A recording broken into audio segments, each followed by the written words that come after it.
Hello, Grade 10 Careers. This is your Intro to Unit 2 video. As usual, your unit guide is right here. We'll get that opened up. Also, all the resources and links to websites that you're going to need throughout this course are right here, and I'm going to show you how to use these resources as I take you through the unit. First thing we do in Unit 2 is we have a number of these different things we have to do that are going to be assessed, and then we have some things that I'm actually going to mark to go towards your mark as well. First things first, this seminar, I'm going to basically bring you guys in. We're going to make sure that you're getting on to My Blueprint. To get into My Blueprint, you're going to need your OEN number, unless you can remember your email and your password word for when you did My Blueprint, when you selected your courses for this year in grade 9.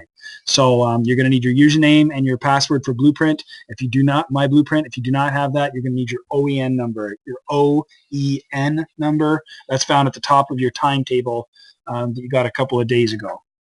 Okay, so first thing we're going to do is we're just going to go into our learning styles. We're going to log into your My Blueprint account, and you're going to do this assessment. Okay, it's a little bit long. You may end up, but you're going to be using that in Activity 2.1, which I'm going to be marking.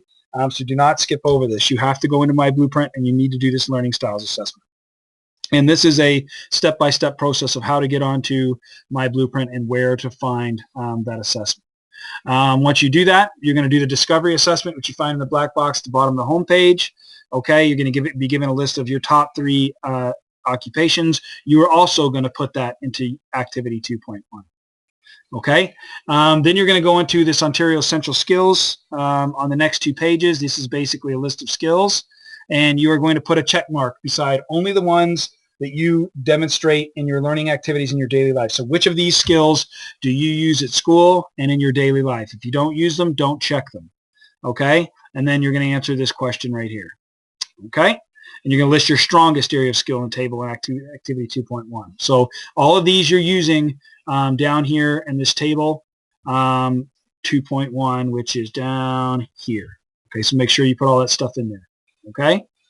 Once you're done with this checklist, then you're going to go and you're going to come in, you're going to do this multiple intelligences test. Okay? If you have your hard copy, and rather than typing in this link, just go to the website, and I've put the multiple intelligences test. There's a link to it right here. So if you click on that, it takes you right to the test, and you fill it out. It's basically complete the document. Okay? Once you're done with that, you're going to record your scores below. Okay, and you're going to enter those results as well into Activity 2.1. So down here into this table. Okay. Once you're done with that, you're going to move on to 1.6. That's based on page 54 in your textbook. Page 54 can be found right here on the website. Okay, and you're going to answer those questions based on 54. Okay, then you're going to go down to Activity 1.7. You're going to read page 55, which is found with page 54 here. And you are going to fill this out. And what this wants us to look like is you're going to put one of each of these into one of these top boxes. So you could choose family or teachers or employers or media. You're going to put those there. And then underneath it, you're going to list 5 expectations from each one of those. So if I go family, I put family here. First expectation, do well in school. Second expectation is to go to church on Sundays. What are their expectations for you? Third expectation, go to university, to do well in relationships. Whatever it is, you're going to list those expectations underneath the person that you're speaking about. So family would be here, expectations here, friends would be here, expectations here. Okay?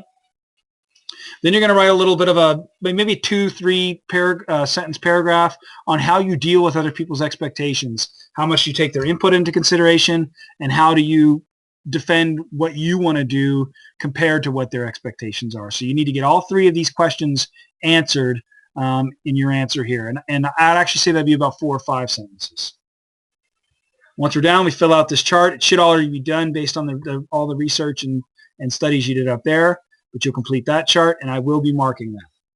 Then you're going to do this self-portrait. What this self-portrait is you're going to act like you're applying for a job or a post-secondary school or a scholarship, and you're applying to it. And you're going to use 200 words to describe your personality and your abilities and your interests.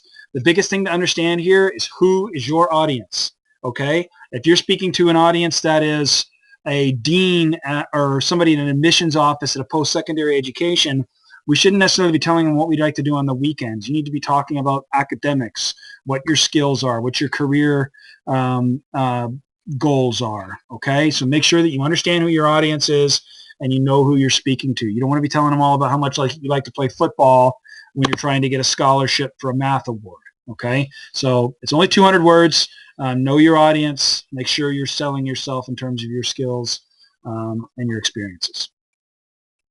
Okay, that's pretty much it for the unit. Let me know if you have any questions.